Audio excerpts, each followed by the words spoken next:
So thank you for coming on my newish podcast, Brasko.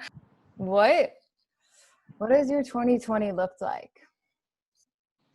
Uh, I mean, I live in Eagle Rock, California, so I'm pretty much just like running the hills around here, listening to records, writing songs, and not doing a lot. I guess like finding my alcoholism, a little bit of that, a little bit of alcoholism, a little bit of meditating, and then staying completely neutralized, I guess, is the You're balance. like you're finding that like limit where you're like, oh, that's what that is. That's alcoholism. Yeah, I'm finding my chaotic neutral. What I guess like talk about the standard for the kids in the USA Mm. and a little bit of the story behind that, because that's like we just talked about. It's on all the Spotify playlists. It's doing really well. So, I mean, what has that whole process been like? Yeah, it's weird. Um So in November of 2019, I put out my first record, and it was like I was kind of dipping my toes in the rock realm, but it was still pretty poppy. But I knew every time I uh, went a little harder that the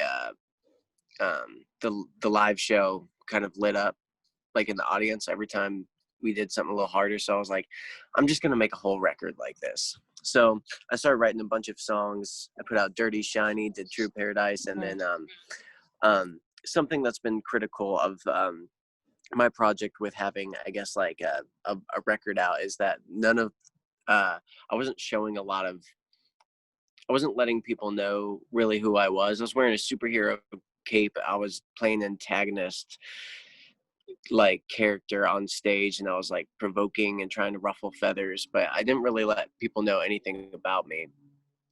So that was in the back of my head. Me and who's in Sam's band, Chris Griotti, sat down to write a song, and I was just I'm not anymore, but I was about 4 months sober at this point when we sat down to write it. And I remember feeling like I didn't know how to, like, I completely forgot how to talk to girls again. I felt like really weird and uncomfortable, and I realized that a lot of what I would like when I was putting things like in my body, I was like trying to run from how I was feeling. So we sat down, and I said I wanted to write something like that. And throughout um, uh, the house, we used the joke called like to diminish someone's like heavy feelings, like, oh, it's pretty standard. Like one of our buddies had a breakup issue and some money was stolen from him. We're like, it's pretty standard in LA. So he Chris said that joke, and I thought it was really funny. And then we decided to like merge the two ideas, and I wanted to say everything I was insecure about in 4 minutes. So even things that were hard for me to write down, I was like, I don't even know if I want my family to see this. Because there's things like I say, like in the song, that like anybody I've dated doesn't even know. So it was really, really difficult to put all that in like 4 minutes. But I think it was good because for the first like 2 years of a project, I didn't show any cards, and then I came out of the gate showing like all of them. So it was pretty fun, and I was like terrified to release it, but through all the messages and stuff I've been getting, um, it was I don't know, it was crazy to see how many people felt the same way. But I don't like a lot. I feel like a lot of musicians are either like when they try to be honest, they play the victim card, and that's something that makes me shiver. At least with myself, at least being like a white man. So I wanted to at least spin it in a way where it's like we're all in this together type way, you know. Yeah, that there's like a lot more to, I guess, unite over, like different kinds of layers that we don't usually focus on. Mm-hmm. And like, yeah, I just wrote down, I was just like making notes when I was listening to it and just thinking about, you know, like no one warns you that like you're gonna feel this way, you're gonna feel awkward, but like everyone, or like I would say 99% of people feel this way at some point in their life, like whether it's when they're younger or older or when they're still like trying to figure it Mhm. out, and find themselves. And like, was there a person or something that made you feel more aware of those struggles, that like they were struggles and not just, you know, like did something Um, get out of you? yeah, I did have a moment where I didn't really want to go out because I knew that I wasn't gonna drink, and I knew my friends were gonna drink, and Mhm. um I ended up going to this place, and then a bunch of my friends kept commenting on me not drinking, and then they were just like, they're like, "Man, I think I liked you when you were crazier," and that made me super hyper aware of like a fake confidence that was like Mhm. enticing for people. Um, so there's definitely that, but I think through sitting with myself and realizing what made me not feel comfortable was um, what I don't know was important for me. I went to one therapy session in my life, but actually the Sometimes that's all person, you need. yeah, he was very harsh, but it was Oh. great. I did the work after, but he told me I was an insecure person. Um, he let me rant about a breakup and everything that happened, and I was doing woe is me because I was like lied to and all this stuff, and I couldn't possibly understand how someone on planet Earth could lie to me, which is so silly. Um, but he just told me, he was like, he summed it all up. He's like, "You're an insecure person. Do you know this about yourself?" So I went down and I was like, I'm just gonna write out everything I'm insecure about. And then I only wrote like two things like confidently, and then I was like, I had this like thing in my gut that I was like afraid to talk about like different things I struggled with, like because it's weird as a guy being honest about it, but like I guess like the eating disorder thing and stuff like that.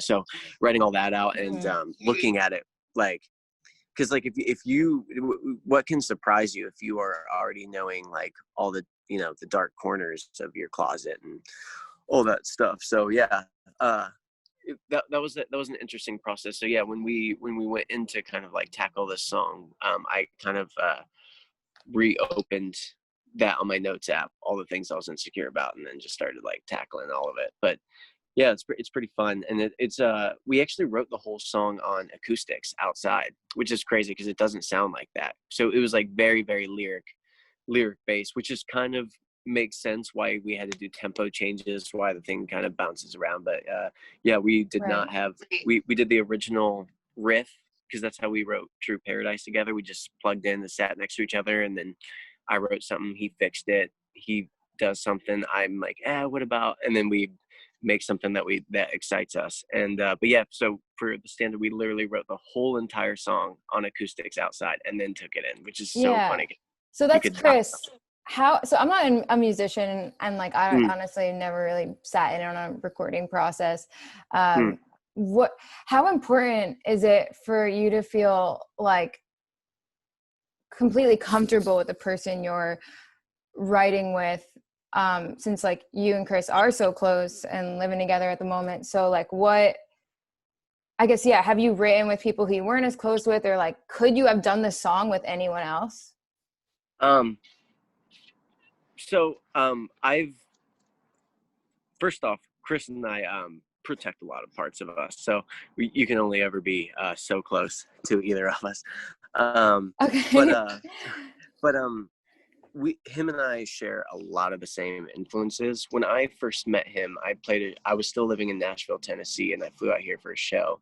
I met him at a party after, and we talked. He put on Jellyfish, and I've been swearing by the band Jellyfish for so long, and I've never met another band that loves Jellyfish specifically. Well, one that's my age and specifically loves the Okay. Spilt Milk record, because a lot of the guys in Nashville like the Belly Button record. So they're a band from California that put out two perfect records, and it never really did what I thought it should have done. but that was really interesting to me. So I met him, and I've always loved Beach Boys and like Rubber Soul era Beatles and stuff like that.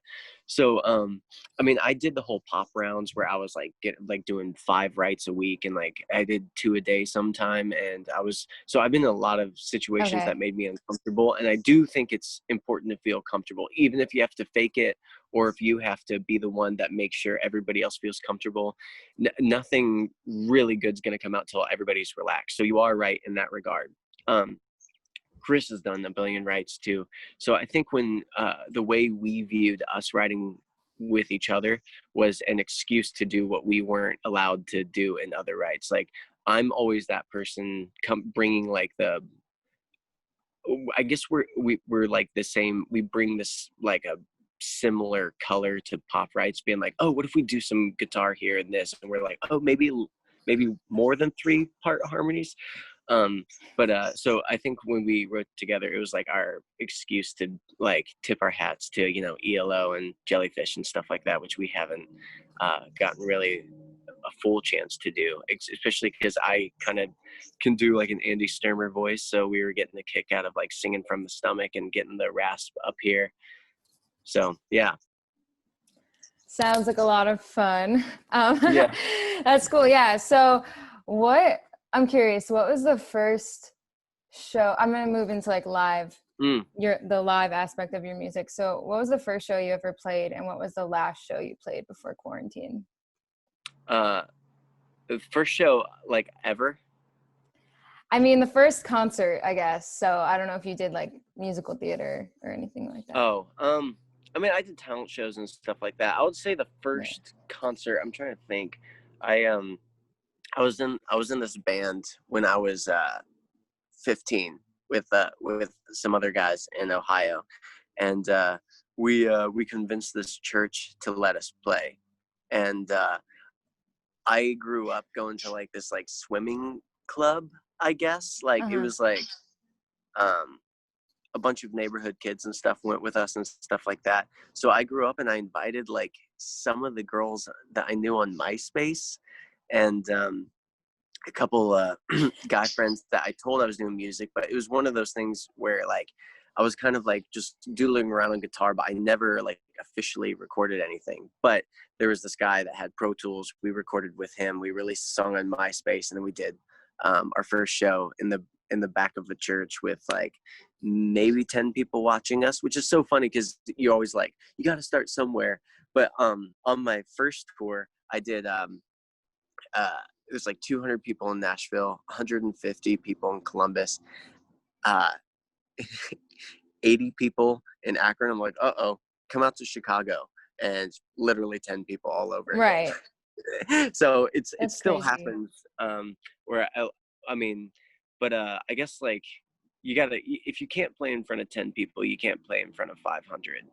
Um, but yeah, the last show I Mhm. did for before quarantine was it the Madam Siam show, or was it school night? I did 2 shows like Right. people were just asking me to do shows, and I just said yes to a bunch. So I did a headline school night in LA, and then I opened up for Kalen Russo, um, and then I wait, were we the last ones to play? And then I can't remember if we headlined or if there's someone after us, but then we played Madam Siam, and then almost like a week later is when everything shut down.